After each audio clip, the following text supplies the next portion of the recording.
Dapat malaman po ito ng ating mga kababayan. Tingnan po ninyo yung corruption dito sa bansang ito. Yung corruption, nalulunod na tayo sa corruption.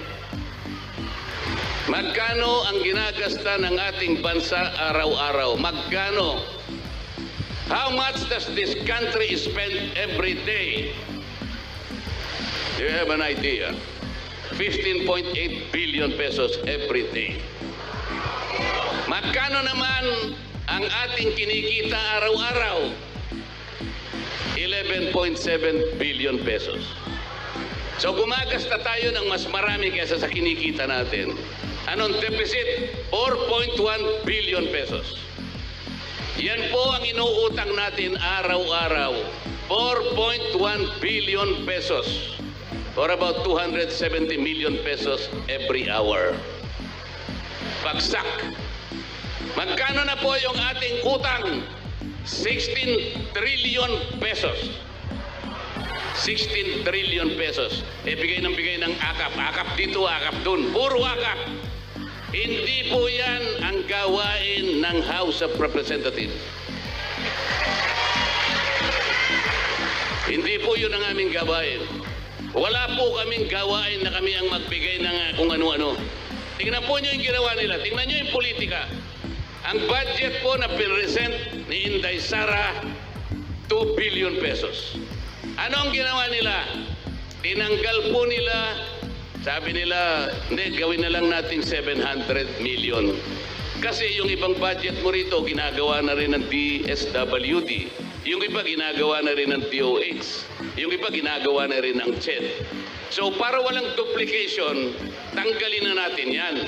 700 na lang ang budget mo, Madam Vice President. Pero tingnan mo, sila nang namimigay sa binibigay ng DSWD. Akap dito, akap doon, puro akap, puro akap. Kunin po ninyo yung pera, hindi kanila yon, pera ng gobyerno. Walang mangyayari po pagka ganito ang gagawin natin. Pag nagbigay ka lang puro ayuda, puro subsidy, hindi po lalakas ang ating ekonomiya. Ang mangyayari po niyan, pagkakuha ng pera, pupunta po sa mall, wala na. Wala na. Walang production na katapat. Hindi aandar ang manufacturing. Hindi aandar. Kailangan po umandar ang manufacturing para tumaas ang ekonomiya. Maraming trabaho ma-generate, maraming produkto ang makukuha, bababa ang presyo ng pagkain. Yun po ang dapat natin gawin. Ang pinaka-problema ng Kongreso ngayon, yun pong oversight function, wala na pong nagbabantay. Marami pong batas na magaganda. Pero wala na pong nagbabantay sa pagpapatupad ng mga yan. Katulad po ng sinabi ko sa kuryente, 23 years ago, dapat mababa ang kuryente. After 23 years, mataas pa rin ang kuryente. Tingnan po nyo yung mga barangay. Ilan ang barangay sa buong Pilipinas? Ilang bilang po? 42,000 barangays in this country. Ilang porsyento po ng 42,000 barangays ang nakatitindig sa sariling paa? How many percent are self-reliant? 2%. 98% gumagapang. Magkano ang sweldo ng kapitan? Average, buong Pilipinas? 5,000 pesos. 5,000 pesos. Sa ibang affluent barangays, 38,000 pesos. Hindi magkakapareho. Magkano ang tanod?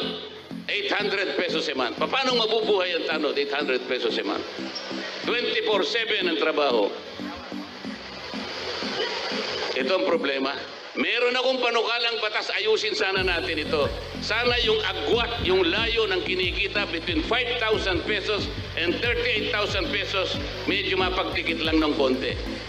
Hindi po natinig, minsan lang natinig yung aking panukalang batas. Kasi po kinukuha lahat ng Quadcom ang panahon. Yung magagandang panukalang batas, ayaw po nilang simulan.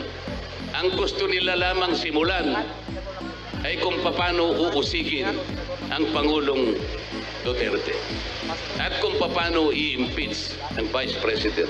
Kaya ako nagpunta rito para malaman ninyo ang tunay na nangyayari sa ating bansa. tulungan po natin. Wag po yung mawawala ng pag-asa. Sabi ko nga po sa inyo, kahit mahirap, kahit mahaba ang laban, huwag po tayong matatakot. Alam ko po yung mga tao dito sa Barangay Taloma proper ay matatapang din, kagaya ng Vice President.